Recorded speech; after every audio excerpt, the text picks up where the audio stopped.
Assalamualaikum warahmatullahi wabarakatuh. Om Swastiastu, salam sejahtera bagi kita semua. Baik, kami dari kelompok 5 izin mempresentasikan hasil kinerja kami yang dimana kami membawakan sistem peredaran perdagangan satwa liar dilindungi di Indonesia, yang dimana sesuai dengan peraturan pemerintah nomor 8 tahun 1999 dan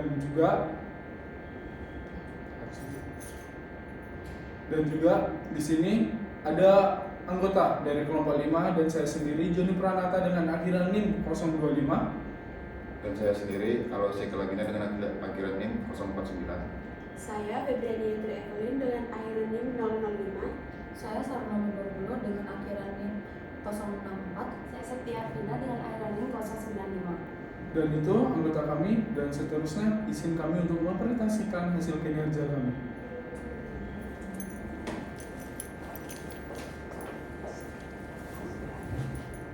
Baik, yang pertama itu ada definisi. Definisi satwa liar dilindungi yaitu satwa liar yang dilindungi adalah semua jenis satwa liar baik yang hidup maupun mati serta bagian-bagiannya yang menurut ketentuan peraturan perundang-undangan ditetapkan sebagai satwa yang dilindungi. Selanjutnya ada perdagangan. Perdagangan satwa adalah kegiatan jual beli melibatkan satwa liar hidup, mati atau bagian tubuhnya seperti kulit, tulang atau organ baik yang dilindungi maupun tidak dilindungi oleh hukum. Selanjutnya peredaran jenis SL adalah kegiatan mengedarkan jenis tumbuhan atau satwa liar berupa membawa, mengangkut tumbuhan dan satwa liar yang diambil atau ditangkap dari habitat alam atau dari hasil penangkaran untuk kepentingan pemanfaatan.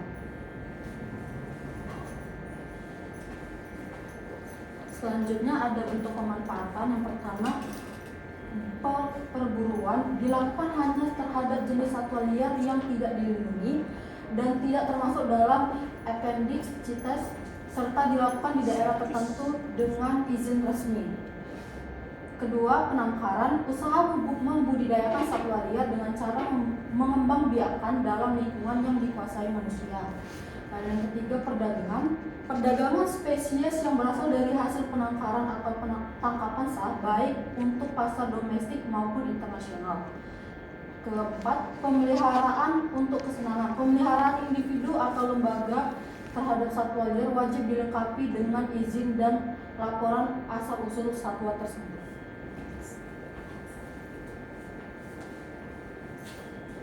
Adapun ketentuan umum peredaran satwa liar yang dilindungi yaitu peredaran satwa liar hanya boleh diperbolehkan untuk kepentingan pendidikan, penelitian, pembangunan dan penyelamatan atau konservasi.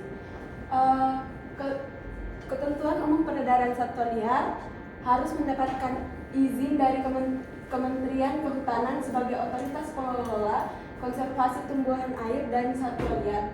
Kemudian harus mendapatkan izin dari Lembaga Ilmu Pengetahuan Indonesia atau LIPI, ditetapkan sebagai otoritas keilmuan atau scientific authority, dan mendapat perizinan dari SATSDN.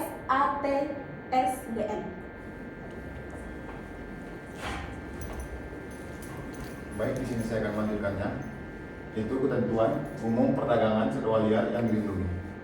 Yang pertama itu perdagangan hanya boleh dilakukan terhadap individu hasil penangkapan dari generasi kedua, bukan dari alam liar dan sudah mendapatkan izin dari pemerintah.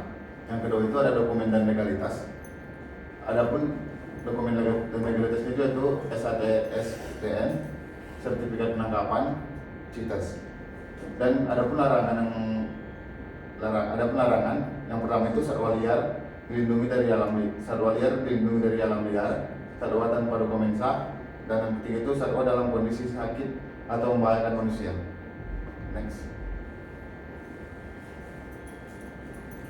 Baik, izin melanjutkan untuk bagian sanksi dan larangan, yang dimana sesuai dengan apa yang kami bawakan, sesuai dengan pasal 21 ayat 2 Undang-Undang Nomor 5 tahun 1990, yang dimana setiap orang dilarang menangkap, melukai, membunuh, menyimpan, memiliki, memelihara, dan mengangkut ataupun memperniagakan satwa yang dilindungi dalam keadaan hidup atau mati.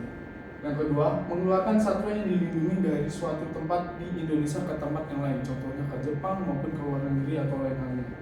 memperjualbelikan, menyimpan atau memiliki bagian-bagian tubuh satwa yang dilindungi baik dalam bentuk utuh maupun olahan. Yang kedua, larangan ini diperkuat oleh undang atau peraturan pemerintah nomor 8 tahun 1999, khususnya pasal 37 hingga pasal 40, yang dimana sanksinya bisa pidana dan denda.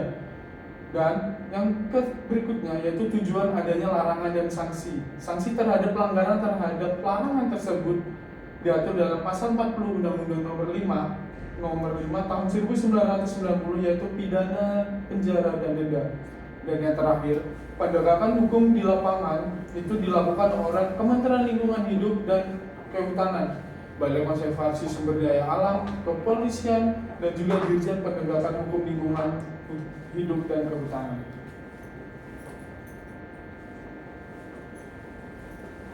Selanjutnya yaitu upaya pengawasan dan pengendalian. Yang pertama ada melalui perizinan dan regulasi. Wajib memiliki izin dari Menteri.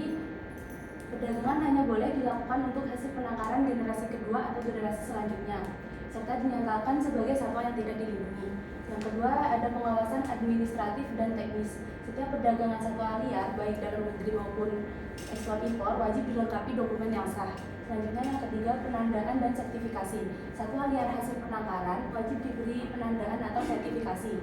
Tujuannya yaitu untuk memastikan asal-usul, status perlindungan, dan keaslian satwa liar yang diedarkan. Yang keempat ada penegakan hukum dan sanksi.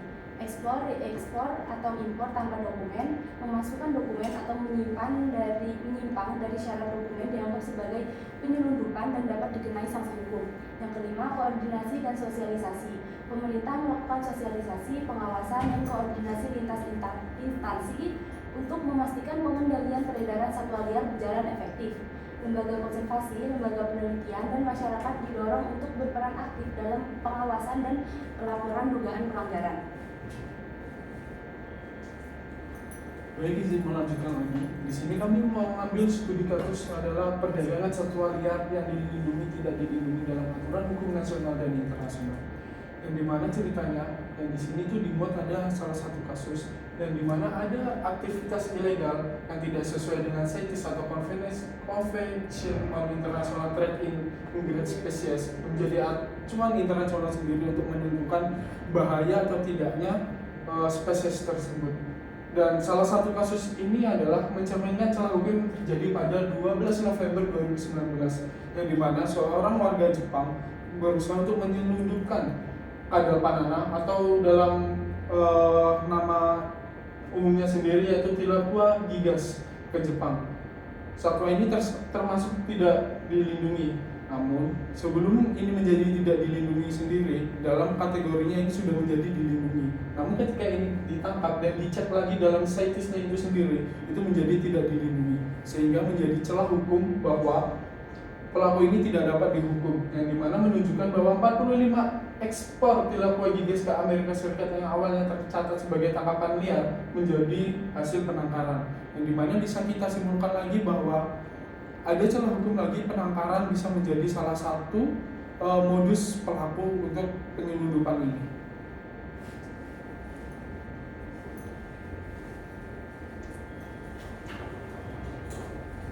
Baiklah, ada pun kesimpulan dari kami dapat, peredaran dan perdagangan satwa liar dilindungi di Indonesia diatur secara ketat melalui peraturan seperti PP 08 tahun 1999. Peredaran hanya diperbolehkan untuk kepentingan tertentu seperti penelitian, pendidikan, dan konservasi, serta harus melalui izin resmi. Perdagangan hanya diizinkan untuk hasil penangkaran generasi kedua dengan dokumen sah seperti SATSBN dan CITES. Pelanggaran terhadap ketentuan ini dapat dikenakan sanksi pidana dan denda. Pengawasan dilakukan melalui sistem perizinan, penandaan, pengawasan administratif, serta koordinasi antara instansi. Namun, masih terdapat tantangan serius seperti penyelundupan, perubahan status perlindungan tanpa sosialisasi, dan manipulasi penangkaran. Studi kasus penyelundupan Tilapia gigas menyoroti pentingnya sinkronisasi hukum nasional dan internasional serta perlunya reformasi penyeluruhan terhadap sistem konservasi dan penegakan hukum.